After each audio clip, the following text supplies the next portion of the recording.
నమస్కారం. జిల్లా సమగ్ర నివేదికకు స్వాగతం. ఈ కార్యక్రమం ద్వారా ఆయా జిల్లాలో అభివృద్ధి కార్యక్రమాలు, సంఘటనలు తదితర విషయాల గురించి మనం తెలుసుకుంటున్నాం. ప్రస్తుతం మహబూబాబాద్ జిల్లా నుంచి సోమ పురుషోత్తం గారు అందుబాటులో ఉన్నారు. వారిని అడిగి మరిన్ని వివరాలు తెలుసుకుందాం. నమస్కారం పురుషోత్తం గారు.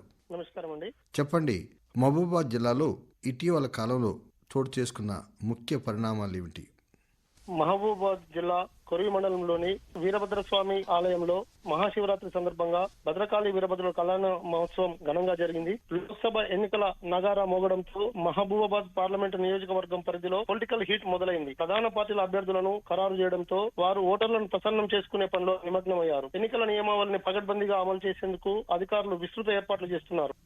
జిల్లాలో వేసవి తీవ్రత ఏ విధంగా ఉంది? వేసవికాలం ఆరంభం నుంచే ఎండలు మండుతున్నాయి. మార్చి చివరాంకంలోనే 40 డిగ్రీల ఉష్ణోగ్రత నమోదవుతున్నది.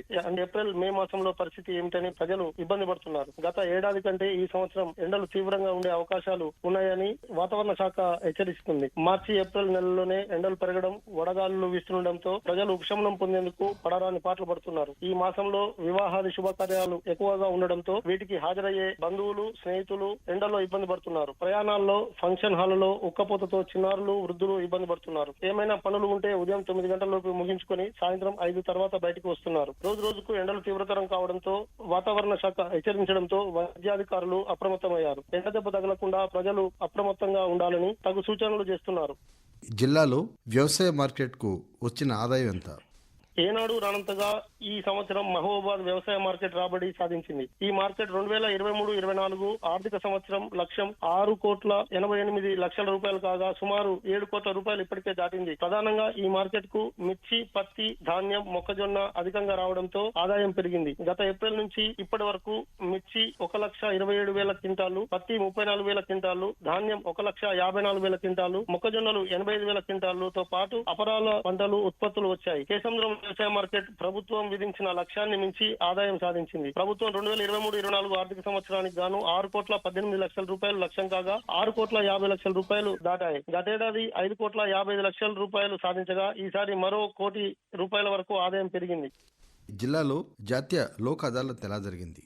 కక్షిదారులు కేసులను పరిష్కరించుకుని ప్రశాంత జీవితం గడపాలని మహబూబాబాద్ జిల్లా కోర్టు ప్రధాన న్యాయమూర్తి పసుపులేటి చంద్రశేఖర్ ప్రసాద్ సూచించారు. మహబూబాబాద్ జిల్లా కోర్టు ఆవరణలో జాతీయ లోక్ అదాలత్ నిర్వహించారు. ఈ సందర్భంగా జడ్జి మాట్లాడుతూ కేసుల పరిష్కారానికి రాజీ మార్గమే సరైనదని అన్నారు. వివిధ కేసుల్లో కక్షిదారులు తమ కేసులకు రాజీ కుదుర్చుకోవాలని సూచించారు. లోక్ అదాలత్ లో క్రిమినల్, సివిల్, భూ తగాదా, మోటార్ వాహన ప్రమాదం, కుటుంబ తగాదా కేసులు, బ్యాంకు చెక్ బౌండ్ కేసులు, విద్యుత్ శాఖ, చిట్ ఫండ్స్, ఎక్సైజ్, ఇన్సూరెన్స్, దొంగతనాలు, ట్రాఫిక్, ఈ చాలాన్ల ద్వారా కేసులను ఇరుపక్షాల కక్షిదారుల అంగీకారంతో పరిష్కరించినట్లు తెలిపారు.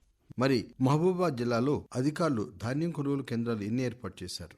మహబూబాబాద్ జిల్లాలో ధాన్యం సేకరణ ఏప్రిల్ 1 నుంచి ప్రారంభమైంది. ఇందుకు సంబంధించిన ఏర్పాట్లను ప్రభుత్వం పూర్తి చేసింది. మహబూబాబాద్ జిల్లాలో 185 ధాన్యం కొనుగోలు కేంద్రాలను ఏర్పాటు చేయడానికి సివిల్ సప్లై అధికారులు నిర్ణయం తీసుకున్నారు. పిఏసిఎస్ ఆధ్వర్యంలో 125, ఐకేపీ ఆధ్వర్యంలో 49, జీసీసీ ఆధ్వర్యంలో 7 కేంద్రాల ద్వారా వడ్ల కొనుగోలును చేపట్టనున్నారు. అయితే ఏటా ఏప్రిల్ చివరి వారంలో వడ్ల కొనుగోలును ప్రారంభిస్తారు. కానీ ఈసారి ముందుగానే ధాన్యం సేకరణ ప్రారంభించారు. ఈ జిల్లాలో గత ఏడాది 1,48,000 ఎకరాల్లో వరి సాగు చేయగా ఈసారి 1,28,000 ఎకరాల్లో మాత్రమే పంట వేశారు. వీటి ద్వారా 1,70,000 మెట్రిక్ టన్నుల ధాన్యం దిగుబడి వస్తుందని వ్యవసాయ శాఖ అధికారులు అంచనా వేస్తున్నారు. దానికి అనుగుణంగానే సివిల్ సప్లై అధికారులు కూడా కొనుగోలు చేపట్టేందుకు ప్రణాళికలు సిద్ధం చేశారు. ఏ గ్రేడ్ ధాన్యం క్వింటాకు 2,203 రూపాయలు, కామన్ రకం క్వింటాకు 2,183 రూపాయల చొప్పున ఖరీదులు చేపడుతున్నారు. ధాన్యం కొనుగోలు కేంద్రాల్లో జరిగే అవకతవకలకు చెక్ పెట్టేందుకు సివిల్ సప్లై కమిషనర్ అధికారులు నిబంధనలు విధించారు.